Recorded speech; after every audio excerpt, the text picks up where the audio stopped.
Telugu cinema ఇండస్ట్రీలో ఒకప్పుడు ప్రముఖ ప్రొడ్యూసర్లలో ఒకడు అయినటువంటి సింగనమల రమేష్ బాబు. ఇతని యొక్క స్వస్థలం అనంతపురం జిల్లా ధర్మవరం. అయితే ఇతను 2010వ సంవత్సరంలో సింగనమల రమేష్ బాబు పవన్ కళ్యాణ్ మరియు మహేష్ బాబుతో 2 సినిమాలు తీయడం జరిగింది.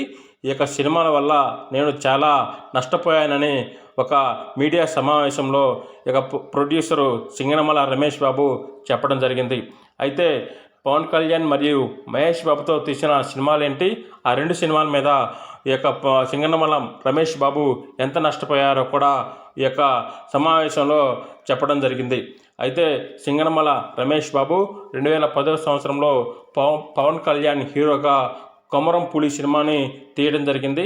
ఈ సినిమా యొక్క షూటింగ్ చేయడంలో కూడా 2-3 సంవత్సరాలు పట్టిందని, దానికి గల కారణాలు ఏంటంటే 2010వ సంవత్సరంలో మెగాస్టార్ చిరంజీవి ప్రజారాజ్యం పార్టీ పెట్టడం వలన, పార్టీ కార్యక్రమాల్లో ఈ యొక్క పవన్ కళ్యాణ్ బిజీగా ఉండటం వలన ఈ సినిమా షూటింగ్ కూడా లేట్ అవ్వడం జరిగిందని, మరియు కొమరం పులి సినిమా అనేది బాగా లేకపోవడం వలన, ఫ్లాప్ అవడం వలన ఈ యొక్క సినిమాకి చాలా వందల కోట్ల రూపాయలు నష్టం వచ్చాయని కూడా సింగనమల రమేష్ బాబు ఒక మీడియా సమావేశంలో చెప్పడం జరిగింది.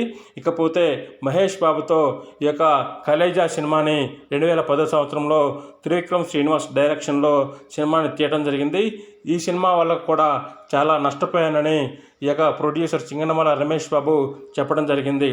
అయితే కొమరం పులి మరియు కలేజా సినిమాల 2 సినిమాల మీద 100 కోట్ల రూపాయలకు పైగా నష్టపోయానని ఇక చర్చల్లో కూడా సింగనమల రమేష్ బాబు చెప్పడం జరిగింది. అయితే నష్టం వచ్చినా కూడా ఇక పవన్ కళ్యాణ్ మరియు మహేష్ బాబు ఏమన్నా నీకు ఆర్థికంగా సహాయపడ్డారా అని అడిగిన ప్రశ్నకి ఇక ప్రొడ్యూసర్ సింగనమల రమేష్ బాబు ఈ యొక్క ఇద్దరు హీరోలు పవన్ కళ్యాణ్ మరియు మహేష్ బాబు నాకు ఎటువంటి ఆర్థిక సహాయం చేయలేదు, కనీసం ఒక మాట కూడా బాధపడకండి, నెక్స్ట్ మూవీలో ఛాన్స్ ఇస్తానని కూడా చెప్పలేదని ఈ యొక్క మీడియా సమావేశంలోనే ఓపెన్గా చెప్పడం జరిగింది. ఇద్దరు హీరోలు నాకు ఎటువంటి ఆర్థిక సహాయం చేయలేదని, పైగా ఈ యొక్క 2 సినిమాల మీద, కొమరం పులి మరియు కలేజా 2 సినిమాల మీద 100 కోట్ల రూపాయలకు పైగా నష్టపోయానని చెప్పడం జరిగింది.